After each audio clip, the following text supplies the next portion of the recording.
welcome back to Worcester Art Museum's Art Together online program. Today we are going to be looking at cartoons from the Worcester Art Museum's collection, and cartoons are simplified drawings that are usually funny or humorous in some sort of way. There's many types of cartoons. There are some that are just one panel or one drawing cartoons. There are some that have many images, and those are often called comic strips. There are cartoons that are animated into movies, and then there's a whole genre called graphic novels, where it's a story told through pictures and words. So most of the books, all of the books rather, that I have read to you so far aren't cartoons, but they are illustrated. The book that we're going to read today is more of a cartoon, and it's called A Giraffe and a Half by Shel Silverstein. Here we go. We're going to dive right in today. A Giraffe and a Half by Shel Silverstein by HarperCollins Publishers. If you had a giraffe and he stretched another half, you would have a giraffe and a half. If he put on a hat and inside lived a rat, you would have a giraffe and a half with a rat in his hat.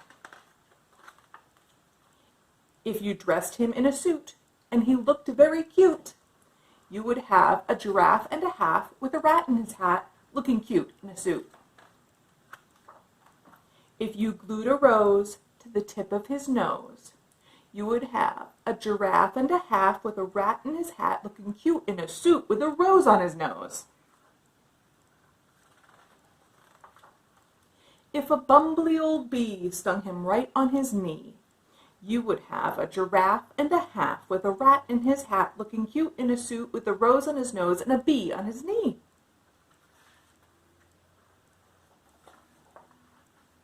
If he put on a shoe and then stepped in some glue, you would have a giraffe and a half with a rat in his hat looking cute in a suit with a rose on his nose and a bee on his knee and some glue on his shoe. If you gave him a flute and he played tooty toot, you would have a giraffe and a half with a rat in his hat looking cute in a suit with a rose on his nose and a bee on his knee and some glue on his shoe playing toot on a flute. If you used a chair to comb his hair, you would have a giraffe and a half with a rat in his hat looking cute in a suit with a rose on his nose and a bee on his knee and some glue on his shoe playing toot on a flute with a chair in his hair. If he tripped on a snake who was eating some cake, you would have a giraffe and a half with a rat in his hat looking cute in a suit with a rose on his nose and a bee on his knee and some glue on his shoe playing toot on a flute with a chair in his hair and a snake eating cake. If he found an old trunk and inside was a skunk, you would have a giraffe and a half with a rat in his hat looking cute in a suit with a rose on his nose and a bee on his knee and some glue on his shoe playing toot on a flute with a chair in his hair and a snake eating cake and a skunk in a trunk. We're not done. If he met a fat dragon who sat in a wagon, you would have a giraffe and a half with a rat in his hat looking cute in a suit with a rose on his nose and a bee on his knee and some glue on his shoe playing toot on a flute with a chair in his hair and a snake eating cake and a skunk in a trunk and a dragon in a wagon. If he jumped on a bike and rode over a spike, you would have a giraffe and a half with a rat in his hat looking cute in a suit with a rose on his nose and a bee on his knee and some glue on his shoe playing toot on a flute with a chair in his hair and a snake eating cake and a skunk in a trunk and a dragon in a wagon and a spike in his bike.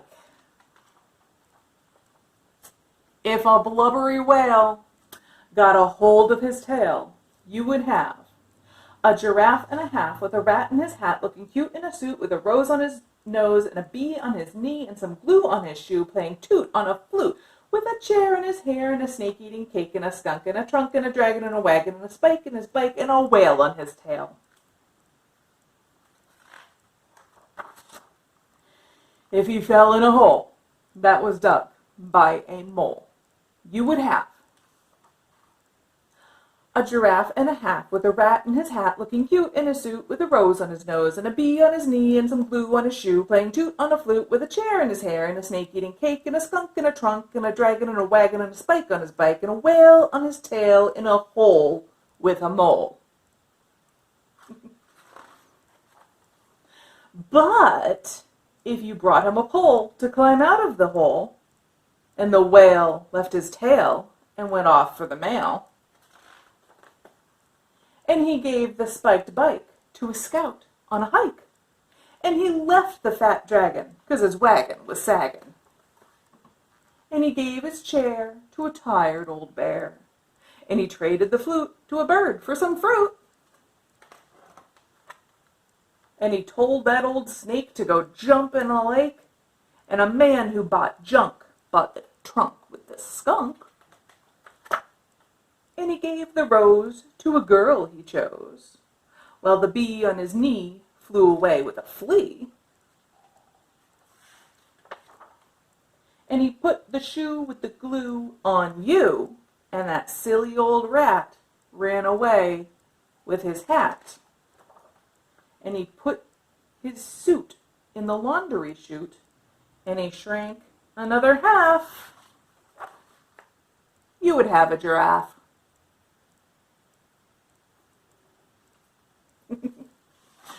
So that is definitely a silly story, A Giraffe and a Half, by Shel Silverstein. Now, to look at actually the image here, you can see how this doesn't look like an actual giraffe. You wouldn't see one on a bike. You wouldn't see one with a snake eating cake. That's sort of what makes it silly and cartoonish. Now we're going to look at two pieces of art from the Worcester Art Museum's collection that are actually also cartoons. The first was made by John Stuart Curry, and it's a cartoon, and it has 3 different strips in it. I'll put it right here. So the first cartoon, over on the left-hand side for you, has 2 men. One is riding an elephant and one a donkey. Now these men don't look exactly like themselves, but the man on the left is wearing round glasses and a special hat, and he has a T and an R on his shirt. So people can identify him as Teddy Roosevelt, someone that used to be the President of the United States. And then the other man is riding a donkey, so this is a cartoon of them in a race trying to win their race. Now in the middle and on the right-hand side, we see some cartoons of bugs or insects. Now, of course, insects don't really ride around on things or, have eyes and mouths like we do, but the artist decided to draw them in a cartoon fashion or a funny, silly fashion so that he could sort of tell a story through that.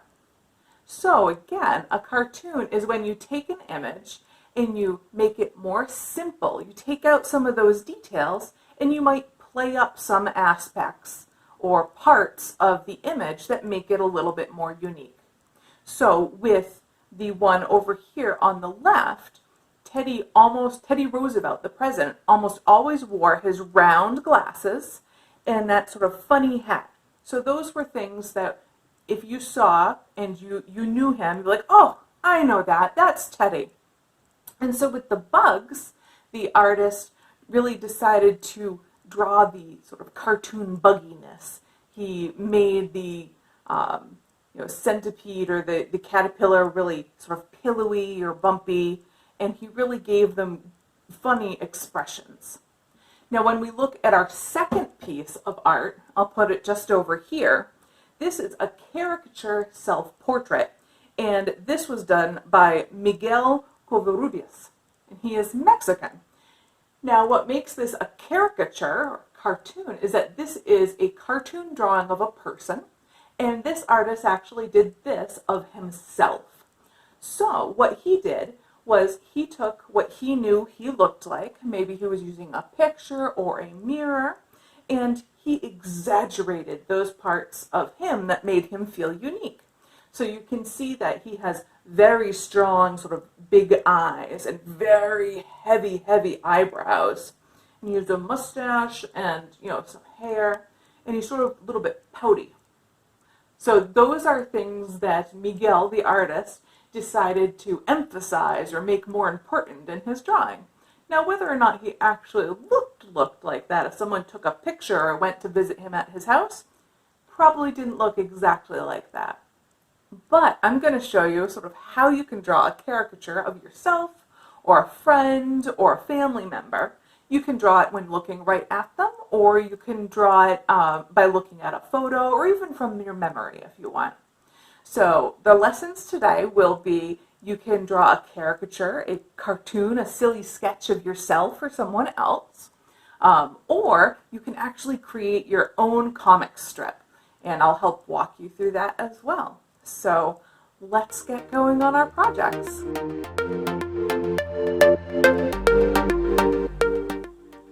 Okay, well, welcome back. I have another special guest with me today. This is Anya, and she has agreed to let me draw a caricature of her. Are you ready? Okay, so her job is to sort of sit still and let me look at her. Here we go. So when you're going to be drawing anything from observation or looking at it, what you want to do is you want to start with pencil, and that way you can erase. If you're really brave, you can start right off with a marker. I'm going to start with pencil just to make sure I have this right. Right. So when you start, you want to start with the shape of the whole head before you do any details. Then you can move on to some of the details like eyes, ears, nose, mouth, etc. Now remember, this isn't an exact portrait, so go ahead and have fun with it. Once the basic sketch is done, you can use marker or pen to outline. This is called inking, and it creates your permanent lines. After you're done with your inking, you can erase your pencil lines to give a cleaner piece. Once you're finished your outlines, feel free to add color. You can use any color media like crayons, markers, paint, watercolors, whatever you want to add the color and a little bit more pop to your work.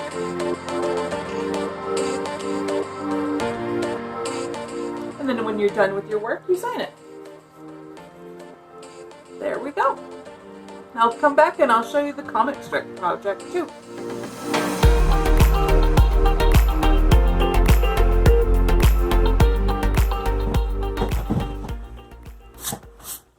Okay, so the first thing that you have to do is you have to pick a character and a story. So my character is going to be a potato. So here's my potato. And he's always going to be late for something. He's always running late. So here's my first frame, first section of my comic. So this will be my title, actually. Let's say late tater, as in potato. So you're going to start by sketching everything out in pencil first. These boxes I'm drawing are called frames, and each one has a different piece of your story in it. When you're trying to tell your story, don't forget to use facial expressions to help show what your characters are feeling. Words used on signs, items, and of course in word bubbles or talking bubbles help to tell your story. So please use as many words, numbers, and everything as you need. When you're done sketching out with pencil, ink your drawing using markers, pen, or even paints. And it's completely okay to change your mind about different things that you've put in your sketches and make changes when you're inking.